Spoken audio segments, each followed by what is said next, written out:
Welcome to the Not Old Better Show. I'm your host, Paul Vogelsang, and this is episode number 235. As part of our Smithsonian Associates Art of Living interview series, our guest today on the Not Old Better Show is Professor John Ferling. John Ferling is a Professor Emeritus of History at the University of West Georgia. Professor Ferling is a leading authority on American Revolutionary history, and he is the author of several books, including his newest, Apostles of Revolution, Jefferson, Paine, Monroe, and the Struggle Against the Old Order in America and Europe, which is the subject of his upcoming presentation at the Smithsonian Associates program, America's Authentic Revolutionaries, Jefferson, Paine, and Monroe. Professor John Ferling has appeared in television documentaries on PBS, the History Channel, C-SPAN Book TV, and the Learning Channel, and will be talking about his new book, among other things. Jefferson's resentment of British authoritarianism had led him down the road of revolution, but so too had his abhorrence of the growing inequities in wealth, power, and opportunities among the free people in Virginia. His residence in France as the U.S. minister to France had provided a first-hand look at the result of what he called the enormous inequality producing such misery to the bulk of mankind within Europe. It aroused Jefferson's fear that in time the same evil would take hold in his country and eradicate the sparkling promise of revolutionary America. He had not been in Europe long before he wrote to James Madison that despite the earth having been given as a common stock for man to labor and live on, one generation of the elite after another had wielded their power to invent legal devices for hoarding their wealth and denying others the opportunity to improve their status.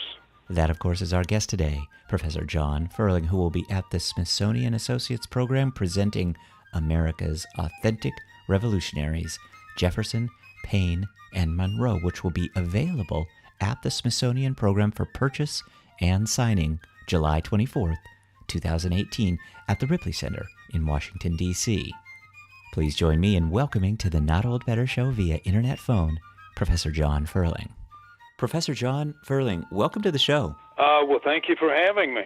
Of course. It's a pleasure to talk to you. I'm really interested in this subject. I know our audience will be. So tell us briefly about your upcoming Smithsonian Associates presentation, America's Authentic Revolutionaries, Jefferson, Paine, and Monroe. Sure. It's a presentation that draws on my book, Apostles of Revolution, Jefferson, Paine, Monroe, and the Struggle Against the Old Order in America and Europe. It's a book that came out in May. And so let's dive into the presentation a little deeper.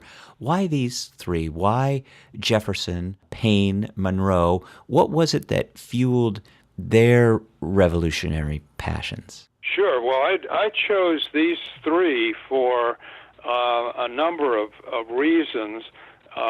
Most importantly, because they were three really fascinating individuals, but also they knew one another, they were close to one another, and they were involved in both the American Revolution and the French Revolution, literally involved in the French Revolution.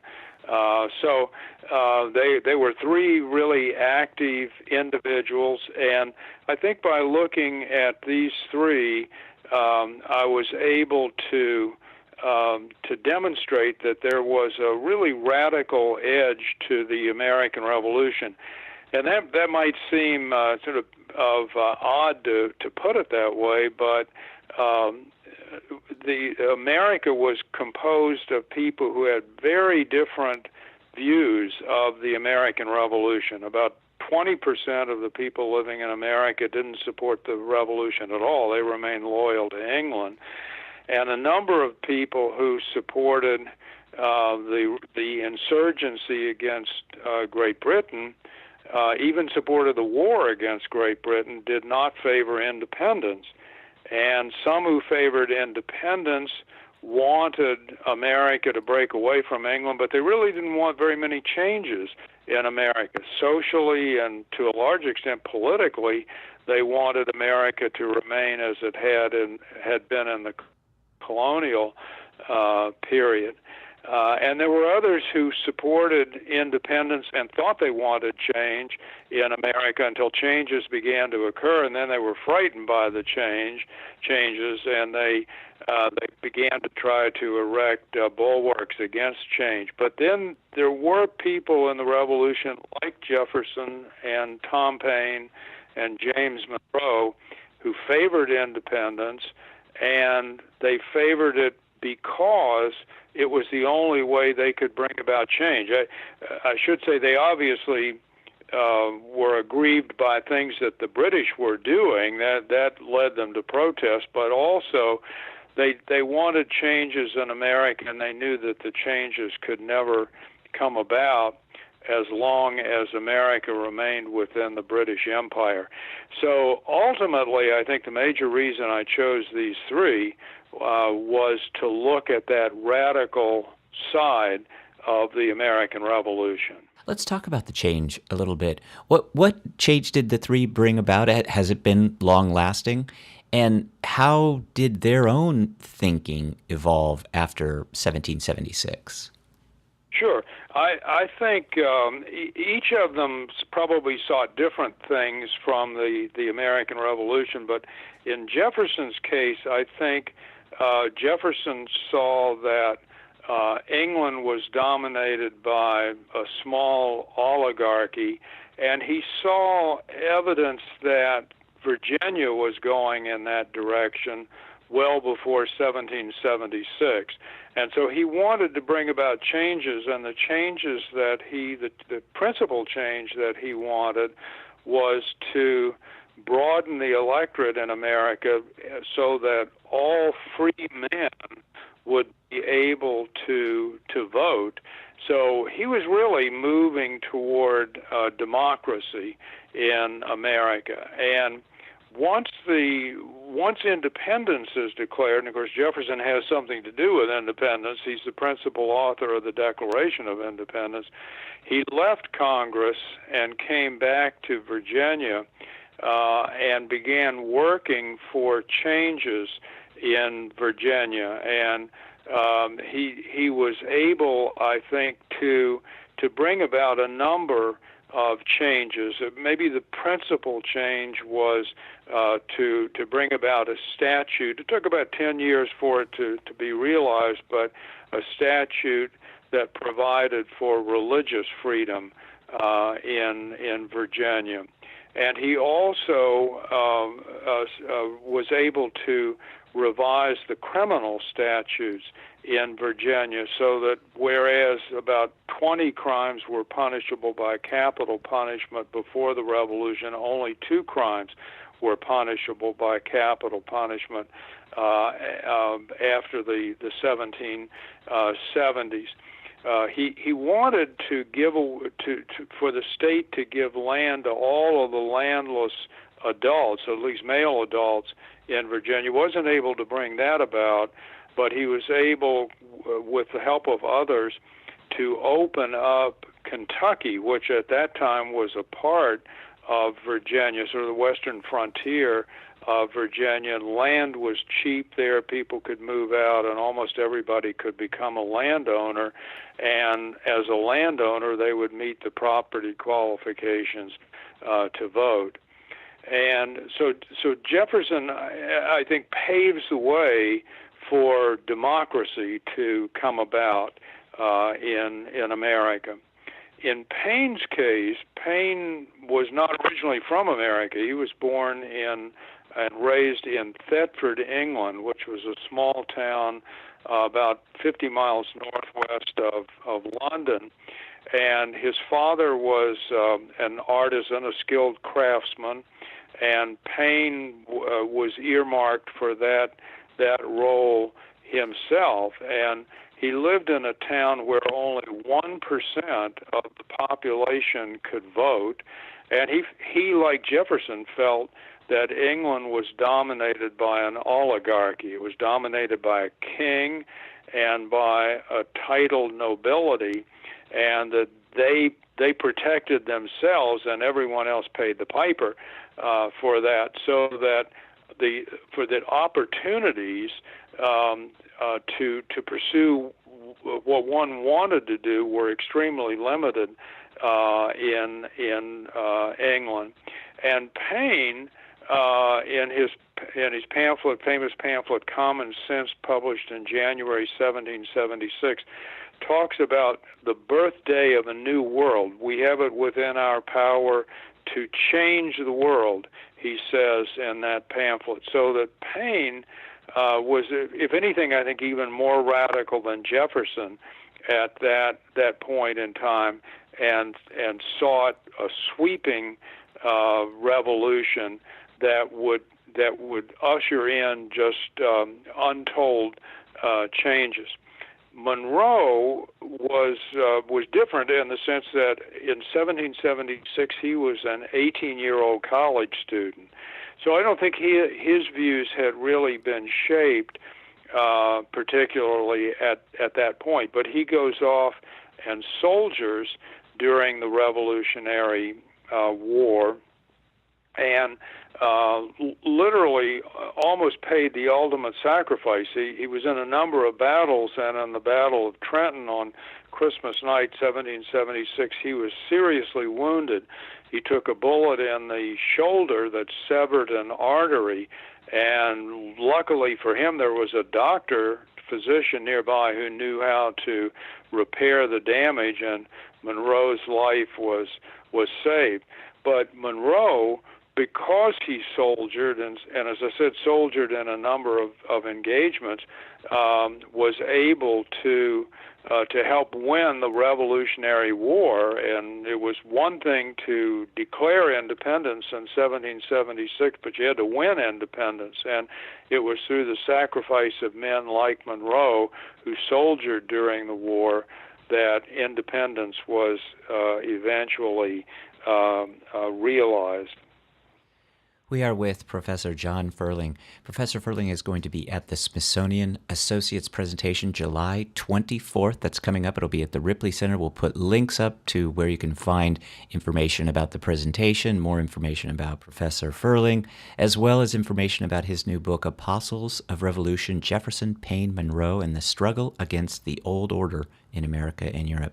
Professor Ferling, I just have two more questions. I know you're very busy, but I want to talk a little bit about your book, but I want to start by saying broadly with regard to these three, Jefferson, Paine, and Monroe, was there a goal to develop ideas that might fuel revolutions elsewhere?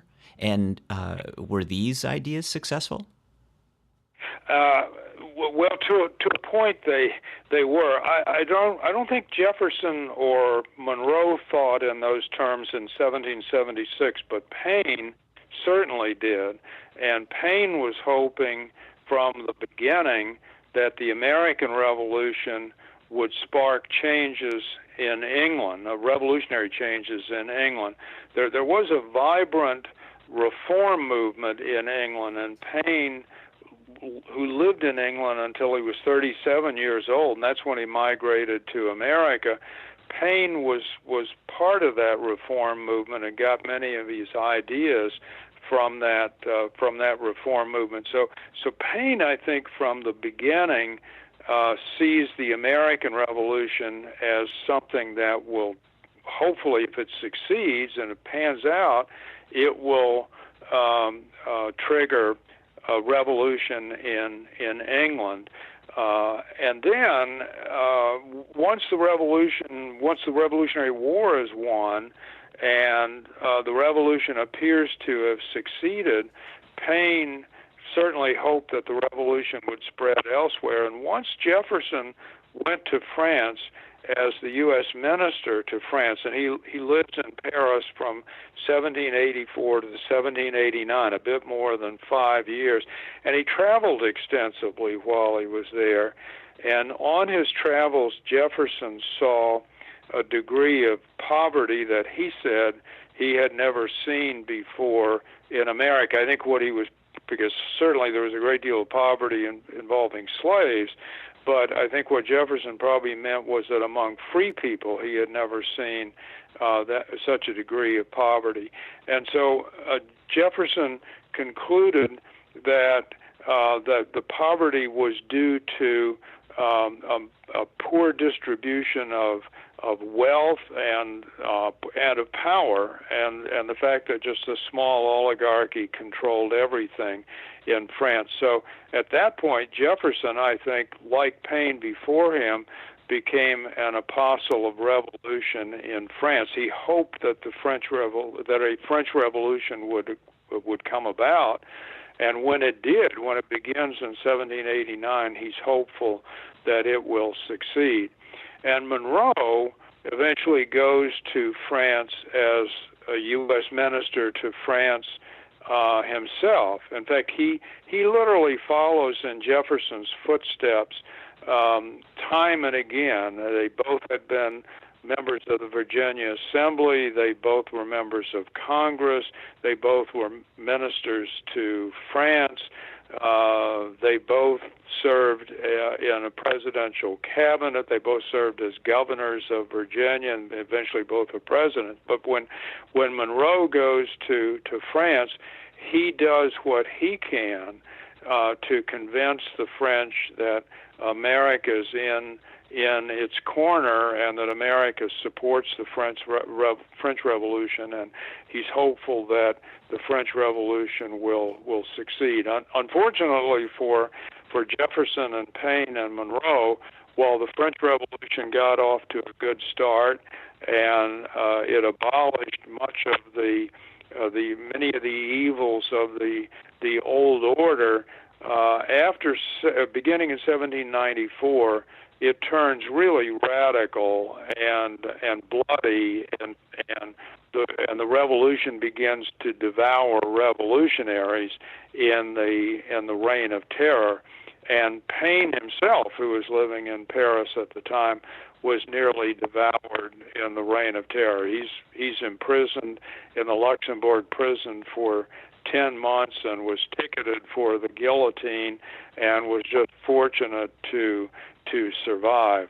So all three of them really supported world revolutions, but when the French Revolution turns into terror, that inhibited other revolutions from occurring. So that ultimately, I think, once Jefferson is elected president in 1800, he and Paine and Monroe see America as the last best hope of humankind, that the revolution has succeeded here, and they continue to hope that the American Revolution will be like a city on a hill, a light for people around the world to look to. And I think it has. Obviously, immigrants have come over all through American history, and they saw America as a land of opportunity. Just as Jefferson had written, it was a place where people could pursue happiness. People took that literally, and America became kind of a shining beacon to people around the world. So much so that, in fact, when the Vietnamese declared independence from France in 1946, they included in their Declaration of Independence the second paragraph in the Declaration of Independence that Jefferson had written in 1776. Important subjects, and so very interesting. Professor John Ferling, your new book, of course, I mentioned, Apostles of Revolution, Jefferson, Paine, Monroe, and the Struggle Against the Old Order in America and Europe, is worth the read. I encourage my audience to check it out. Again, we're going to put links up. But in the book, you remind us that we often take liberty for granted, and it's ours only if we fight for it. I can think of many issues of liberty today that we should consider fighting for. And I wonder if you thought about some of those issues as you wrote the book. Well, absolutely. I think every generation that believes in democracy has to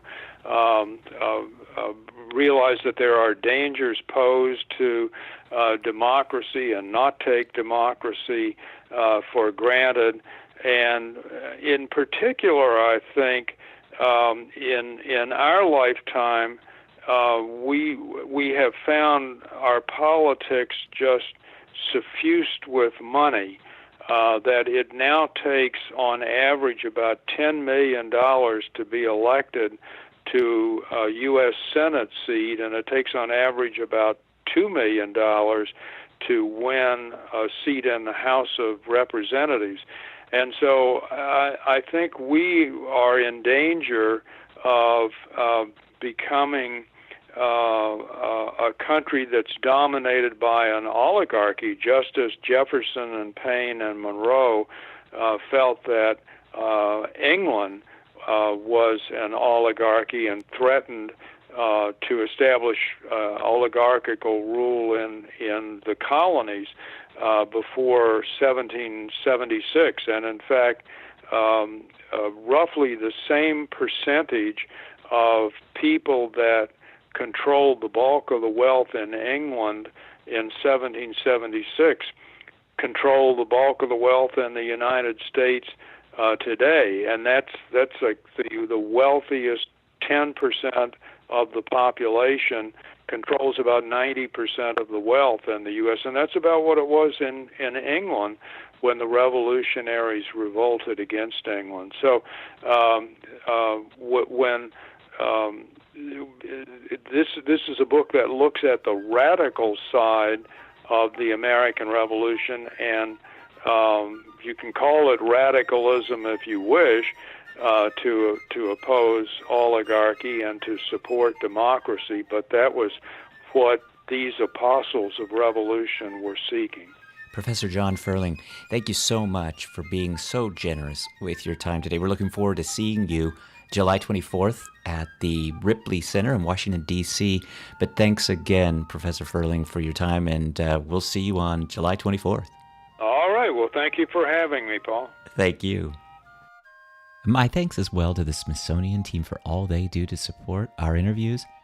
And finally, the music today is from the Free Music Archive performed by the United States Army Old Guard Fife and Drum Corps.